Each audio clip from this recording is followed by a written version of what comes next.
everyone, it's Tani Games here and welcome back to the channel. Now, I am very sorry that I didn't do this sooner. Those of you that know me know I'm an incredibly emotional person. Literally the biggest crybaby around. So I just needed a couple of days to kind of calm myself down, recenter myself, because obviously I was devastated to not see that the clip Game Lost selected get feature in the showcase. But it is what it is. We move on. No more dwelling on it.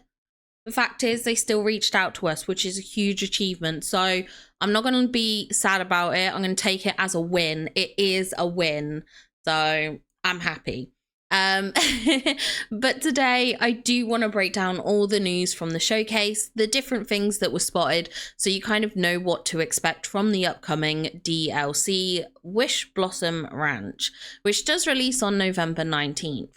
Now, this is more of a general overview, so for kind of like secrets of the showcase or like hidden details and things like that, subscribe to the channel, keep an eye out for that video because that will be coming. So it'll just be more like focusing on minor details that I've spotted and things like that.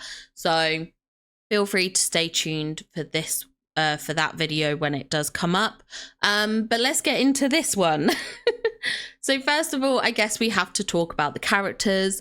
Now, this DLC does only come with 4 characters, which is very different to previous DLCs. However, I do think that's largely down to the fact that we do have the horses arriving with this, and those horses are a huge component. So it does make total sense that we would have less characters. Now, our first 2 characters are Tinkerbell and Snow White, and they were previously confirmed in the teaser trailer that did drop.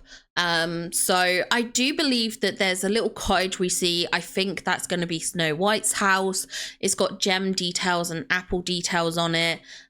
Also, the fact that it's a very similar shape as her cottage. Although it's not a direct one-to-one match, it is pretty much 90% there. So it can't be anything other than Snow's house. Now, when it comes to Tinkerbell, I'm not sure we've seen her house yet. We did see a housing like structure a couple of times. However, I do think this could be tied to the building kits that we unlock in Wishblossom Ranch, which I will cover a bit later on. Now, it is possible that one of these could be her home because the kit for the kind of like Glamour Gulch does match Cruella's house, but I am unsure. Now, there is a little detail that I noticed on the key art, which I think could be a clue to our home. So on the key art, we see this large plant structure with a massive dewdrop on it. Now, I don't recall seeing anything like that in the showcase. Nothing at all. So it feels weird that it's been glossed over if it's kind of like a feature landscape or landmark. So perhaps it could be our home. I mean, I really don't know. I'm not 100% sure. It is a bit of a toss-up between the two. But I'm excited to see what her home will be when she arrives. Now, of course, when she arrives, I do think she is getting a house because I don't think she's going to live with Peter. I have seen that idea floating around. However, DLC characters typically have their own home because they're isolated. It's its own kind of like self-contained world, so to speak. I know there is crossover with base game characters, but I just don't see that happening. I mean, like, it doesn't happen typically. I mean, there's only really, I guess, Eve or Flynn that could live with another character out of all the characters that have come in DLCs. But I guess because Rapunzel's in another DLC, that would be difficult. And so I guess really it only comes down to Eve and Wally. And it makes sense that they have their own homes. But yeah, I think it would be very difficult for a lot of players if Tinkerbell was to move in with Peter, because it requires every new player to the game to complete the base game before you can even do the DLC, which I know would be alienating for a lot of new players. Obviously, they want new players to join in. That's why they sell the packs of the base game and the DLCs together. They want to widen their audience. They want to widen the player base. So giving them a DLC to purchase that they then can't play through because they have to finish the base game. No, I don't think they're going to do that. So I really don't think that she's going to live with Peter. Now, I have done a video speculation on what kind of decor and clothing these kind of characters could bring. Feel free to check those videos out if you are interested. Now, I will be doing new videos on the new characters, Tigger and Cruella, as well. So, you know, that is to come. But if you want to see the ones for Tink and Snow, I have done them already. Now, our next character that we have coming is Tigger. I was so happy to be right with this guess that we would indeed see a character from the Winnie the Pooh universe join the DLC. My top 3 guesses were Winnie, Tigger, and Eeyore, so I was on the money with that, especially since we were so wrong when it came to Ralph speculation. Which ironically, I said in the morning, I was like, what if Ralph is actually the Alice thing? What if the cherry we see is not actually a reference to a biome? What if we're wrong there? And I should have listened to my gut. I should have changed everything. I don't know why I didn't. I should have mixed things up in my head, but I didn't. Like, obviously this was before they dropped their teaser, which revealed Cruella. But as soon as like that thought got in my head, I should have ran with it. I'm not mad that I was wrong about the Ralph speculation at all. That is the joy of speculating. Sometimes we're wrong, sometimes we're right. There's lots of things we've been right on. There's lots of things we've been wrong on. It is all fun. But I'm so glad that at least I was adamant. I was like, there's too much Winnie the Pooh stuff for it not to be a Winnie the Pooh character. I was adamant. Despite everyone being like, this is Alice. I was like, nuh-uh. So I am happy, even if we were also wrong. We take our wins where we get them. Now, of course, I am super, super happy for this bundle of joyful energy to come to the game. Now, of course, I do believe we see his house. It is similar to his house in the movie counterparts or the cartoon show, however you want to classify them, because they do both. But yeah, we do see his house. It is very similar. There are a couple of changes, a bit like Snow's house, but on the whole, it is 90% the same. So I do believe that's what this is. Now, it does seem like he has brought his own little bit of chaos to the valley, in particular this biome, which seems like it was meant to be home to Tinkerbell. Now, we know that some of his wishes have gone a bit awry, so I suspect that perhaps Tigger was feeling a little homesick for the 100-acre wood, perhaps for his dear friend Pooh, and I think that's why we have the giant honey pots and things like that. He also possibly made a birthday-related wish, which is why we have the giant, like, birthday cupcake we see in the biome. It's adorned with candles, which is why I think it's a birthday cake and not just a generic cake, because else why would it have candles on it? It's got to be a birthday cake. And obviously the whole birthday thing, you make a wish on the cake or blowing out the candles, however you want to word it. So I think it ties in perfectly together. Obviously the giant cherry on the cake was what tricked me into thinking Ralph was coming. But yeah, as it turns out, this is tied to Tigger. Who knew? That also shows I'm really intrigued to see the map of the world, because of the fact that this cherry, we saw it kind of on the left side, and there's a few pan arounds where it looks like the fairy biome does kind of go wrap around the back of the crystal caverns. I do still wonder if it's going to be like a circular island. I need to see the map. The map has me excited. I love seeing the maps of the world, so I'm really excited to see more on that. Of course, we do also have the Tigger striped flowers as well. So Tigger is really part of the chaos here. Now, next up, we have Cruella arriving into the game. And I guess she sort of serves as the villain. She was supposed to be running the ranch, but she didn't do a very good job. I do believe we see her house in the trailer. When they dropped the teaser, I was like, this is her house. And I love this look for her home. I think it's going to blend in beautifully to any kind of city type builds for the valley. She does seem to bring kind of a mix of really, really stunning aesthetics, as well as some kind of like very cursed aesthetics. Mannequins, I'm looking at you. Ironically, I really wanted mannequins outdoors. It's the one thing I check every update. I check if we can place our mannequins outdoors. I hope this is the start of us being able to do that. It might not, but I'm hoping. A bit like how everyone was praying about the floating candles. I'm hoping for the mannequins. It's been one of my biggest pushes for like the longest time. So I am praying that finally the base game gets an update and we can put our mannequins outdoors. Now, it does also look like we can do some scissoring with Cruella, but I'm just...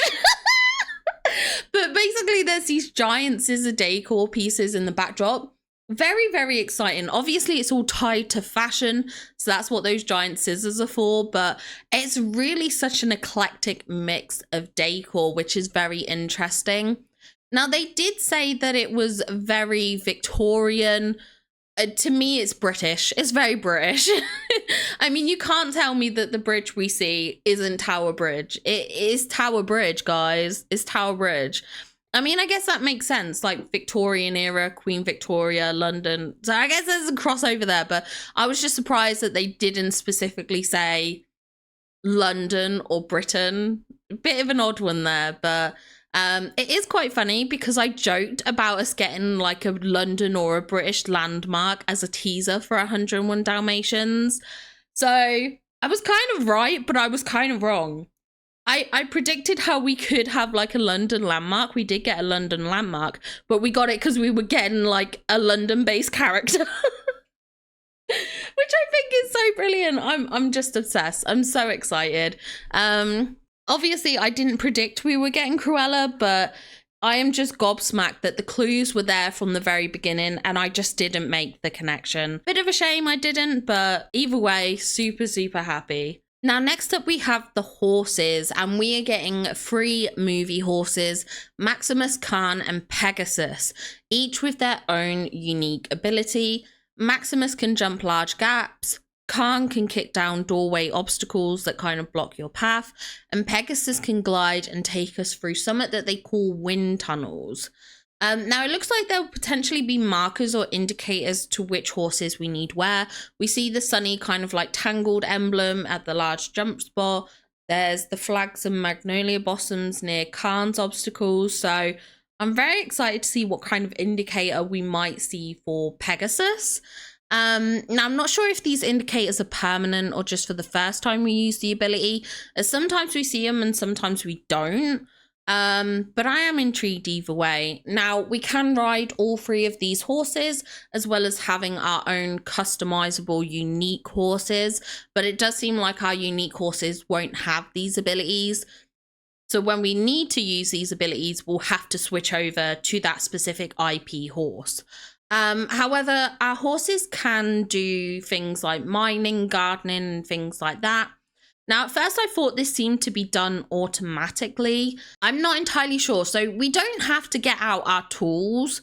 It does look like we have to stomp for, like we have to press a button to plant and stomp and dig holes and stuff like that. It looks like we might have to press a button for mining. So I guess it kind of knows automatically, but we'll just have to see a bit more. In terms of what we need to do specifically to trigger, but it does seem nice that we don't have to pull out a tool wheel.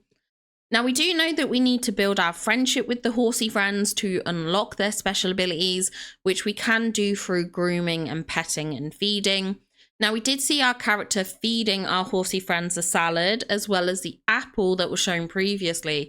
So it looks like they might be able to eat a mix of cooked meals as well as raw ingredients. Now, I'm excited about the horses we're getting. I am glad that I was sort of right in predicting that the horses we get would be the similar style of horse to Maximus. I did genuinely think that. I was like, there's no way they're going to do a different design horse kind of thing like Angus or Philippe, because then why are they not bringing that to our customizable horses?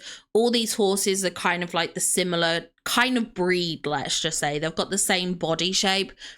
Obviously, Pegasus has a bit of a difference because Pegasus has wings.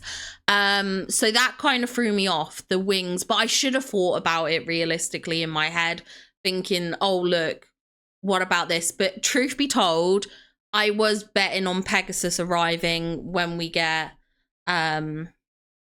Meg and Hercules. That's why I didn't think Pegasus, because I was so adamant about us getting Meg and Herc that I was like, well, Pegasus will surely join then.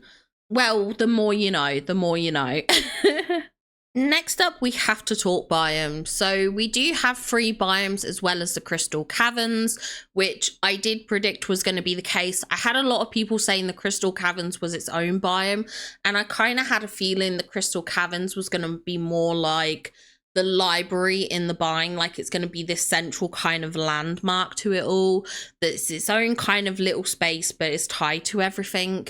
Now apparently this is a bit inspired by the Trials of the Last DLC, so I don't think this is going to be an area we can decorate in, but obviously who knows for certain.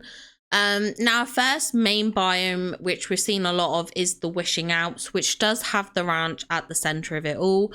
This does seem to be a biome with a mix of like fully snowy landscapes and some areas that are a bit more transitional between winter and spring. Now, I'm very excited about this because a snowy biome was absolutely on my most wanted list. So I'm kind of glad that we can kind of cross that off the list. And I think this kind of mix of fully snow and also some spring and snow areas is a lovely balance. So I'm very excited about that. Then we have Glamour Gulch, which is a bit more of a darker landscape, which does seem to have this mining shaft as part of its backdrop, which does really remind me of Snow White and the Seven Dwarfs. I assume that's what it's a reference to, but I am excited to explore more of the kind of mining side of it. Like, where did this come from? Now, of course, this does explain the strange lights we saw in the teaser. We do also have the lighthouse structure, which we can see in the key art, though we didn't see it in the actual showcase. But that will explain that bright beam of light that we noticed prior to. So we do know that is some kind of like lighthouse type structure. So very exciting to see that, you know, we caught that. Now, of course, this biome is very dark, red, purple tones, that kind of vibe. There's a lot of red leafy type foliage and also some very weird and wonderful fashion decor bits. You know, we have these like ribbony rosette type flowers. There's like pincushions.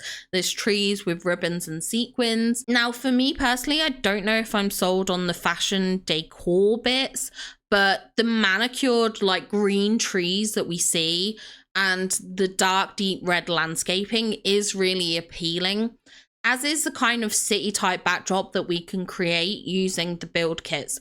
That's again something I'm excited for. Another most wanted biome of mine was kind of like a city core kind of build, and I'm so glad that we've got this, which can kind of bring those city elements in. These build kits have me so excited, I'm not gonna lie. Now, Pixie Acres is pretty much exactly what I expected Tinkerbell to bring. Oversized flowers and decor to make it feel like we're fairy sized. Now, it does seem like we have both oversized flowers and fruits, and I don't think the fruits that we see are harvestables. We do already have a blueberry bush in the game, so I do think these large fruits are actually decor rather than some kind of harvestable fruit bush. Now, this biome does tend to stick to a more pastel and bright spring tone feel, you know, with the added bits of chaos that Tigger's brought to the biome with like the giant cake, the honey rivers, which I did predict, honey rivers. It does seem like this is isolated to just one small section of the biome. I will admit that, but it is nice to see. So I'm very, very excited. I think Pixie Acres is going to be a wonderfully fun place to decorate with, especially with those giant butterflies and things like that. That really surprised me. I did not expect like a giant oversized kind of like critters, which does have me quite excited. Now, in terms of critters, we're actually getting 3 unique critters. We're getting geese, bees, and skunks. Now, from what I saw in the showcase, we only see different colors for the geese. We see white, yellow, lilac, black, and blue. It does seem like the geese give a fruit bonus as well in terms of abilities, providing all this stuff matches up to what we get in the game. Obviously, we know this is kind of like pre-footage, so things could change before it gets kind of like dropped. So that could change, but in terms of what we've seen, That's what I can gather about the geese that are coming. I did try and, you know, watch through so many times just to see if I could spot like a bee in the background or a little skunk. And I couldn't see anything. I really couldn't. But I am excited to see what other color variations we could get for the bees and the skunks and things like that. I really hope we get an orange bee just so it can be like Tigger striped. I just think that would be kind of fun and whimsical. I'm not gonna lie, I think that would be kind of cute. That's what I think anyway. Now, the next big reveal was the addition of building kits. Now, it seems like we have building kits for each of the biomes in the DLC, which does have me excited because I think we could see more of these kits in the future. We could see them in other DLCs. We could see them as premium store purchases because I absolutely want more kits. I want kits inspired by Storybook Vale. Like, imagine if we get a Mythopia inspired kit to arrive with a certain update arriving next year. I'm sorry, but that would be so good. I think these kits are gonna be absolute game changers for decorators of like the players that decorate in Dreamlight Valley. This is going to be the big game changer. This is the kind of kit that we've been needing. Now, it does seem like these kits are actually made up of quite a lot of parts, which also has me very excited. You know, we see towers, archways, corner pieces, short fin pieces, bulkier pieces. There's literally so much we can do with this, and it does look like the footprints we get are quite good in terms of sort of seeing how it surrounds the pieces. Not only that, but when we look at the archways, it seems like the footprint only goes around the edge of it, which does make me think we might be able to decorate under it or kind of close to that structure, which has me, of course, very, very excited. Now, these build kits you can find in the Wildfire blueprints, so it does seem like we will fix up broken down parts of the DLC and then we unlock the corresponding parts to that. And what's even better with this is that you purchase more from Scrooges, so they aren't craftables, they're shop purchases. Now, the only downside to this is that the money grind is on. The money grind is on, however, given that we don't really spend money for much else in the game because they don't tend to add a lot of additions to the Scrooge store, I feel like this is where my money's going. It's on these kits. Now, next up, let's talk about the DLC's release and options. So the DLC releases in one whole part, which is very different from what we've had previously. It's going to release on the 19th of November. There will be a basic version of the DLC and also some bundles of the base game and the prior DLC with this new one, and also a standalone premium version of the DLC. So lots of different variations of the versions.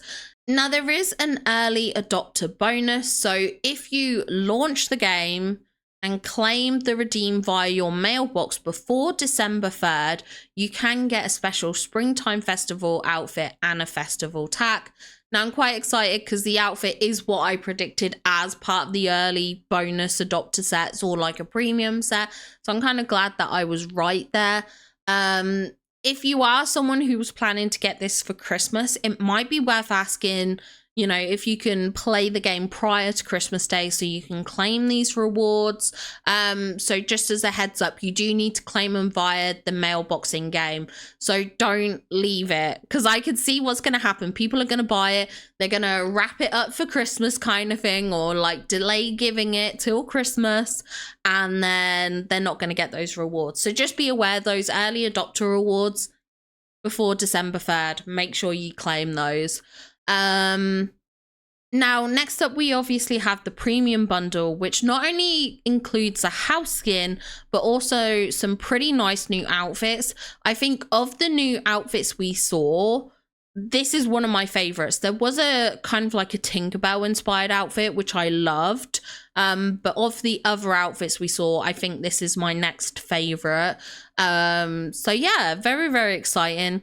But it does also bring Sven to the game, which is very exciting. You know, if you do want Sven, this is how you get it. You have to buy this premium DLC bundle, so don't miss out in that regards. This bundle is a bit more sort of permanent. It's going to stick around a very, very long time. Now, It does seem like premium editions of the game kind of go out of stock when the next DLC releases. So just obviously be aware of that if you are interested in Sven. Kind of don't leave it till the last minute, because eventually this kind of DLC bonus pack might disappear. Now, they do also mention a dream style, which had me confused. I don't know if it's for Sven.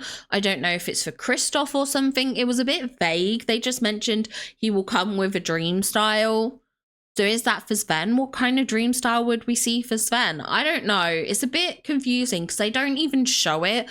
All they show us is our outfits, Sven and the house. So this dream style that they mentioned, I have no clue for.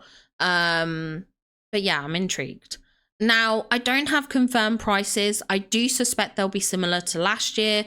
About 30 quid for the basic version, 50 for the premium. And then sort of the game and DLC bundles will probably clock in at around 70 to 80 quid. As I said, not confirmed prices. That's kind of not in paper, but that's what I would estimate, just in case you're trying to budget. Now, lastly, we did have at the very start of the showcase reveals for the free base game update, which will arrive on December 10th. Now, this is going to bring Cinderella to the game in an update titled The Winter Ball. We do see a new jacket. This could be a friendship reward. It could be a Star Path item. I'm not entirely sure. Kind of hoping it's more of a Star Path item than a friendship reward, but I'm excited either way. Now, it does seem like she's tied to the Forgotten's Castle, so if you haven't played the base game storyline, it might be worth catching up on that, because it does sound like we might need to have finished the game in order to unlock Cinderella to begin with. Then we got our previews for next year with the early 2026 roadmap, which is going to bring us Lady and the Tramp, Pocahontas, and lastly Hercules. Now, they were very vague on the wording with the last update, so it could just be Hercules, or it could be him with either Phil or Meg. Now, arriving with Meg is going to copy the pattern for Aladdin and Jasmine's arrival. However, we do see the Phil statue in the teaser photo, so I think arguments for both could apply. We are also getting a multiplayer update with dream teams, which will allow us to form groups with 7 friends where we can trade resources and things like that without having to visit each other's valley. So again, quite a fun thing. I kind of wish we could join multiple teams. It doesn't look like we can from what I've seen in the preview. I think joining multiple would be much more enjoyable, to be honest, because you could have different friend groups for different things and stuff like that. But I don't know, we'll have to see. This feature may change eventually over time anyway. Anyway, I think that's a rough breakdown of everything from the showcase. I will have a video with more kind of specific deep dive, little details and secrets that I've spotted. So as I said at the beginning, make sure to subscribe to see that video when it goes live. Thank you so much for sticking with me through this one. I know it was a bit of a long one. But yeah, don't forget to give the video a like just to show your excitement for the Wishblossom Ranch DLC. And I look forward to seeing you all in the next one. Bye, guys! A huge shout out to our super top members, Spread Lake and Caroline Rose. Thank you so much for the additional support on my channel. It does mean so much to me. So thank you very much.